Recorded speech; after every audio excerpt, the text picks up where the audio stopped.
Bakit senador? Konti lang away sa Senado. Siguro makikipag-away ako sa Senado kahit kanino. I'm sure kinosolto niyo ang pamilya niyo rito. Well, hindi pa. Hindi pa. Kasi wala akong pamilya. Tinanong namin kayo kung kayo ba itatakbo for politics. Ang sabi ninyo sa amin, we ask you twice, sabi nyo, hindi.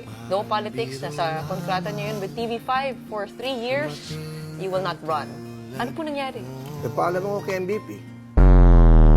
Meron na ba kayong mga panukalang naisip? Wala pa kasi hindi pa ako nananalo. Pag nanalo ako, doon ko naisipin lahat yan. for- Ang iniisip ko muna, one step paano at ko a time. manalo. Paano niyo po yung pagsasabay yun? Hindi lang, kung kayo po ay nanalo bilang senador, yung show nyo, will you still do that every day? Kasabay? Na, di ba, sa Senate, what I heard is Monday, Tuesday, Wednesday. Di ba? So, misa baka May session din. meron akong Thursday, Friday, Saturday. Sa show.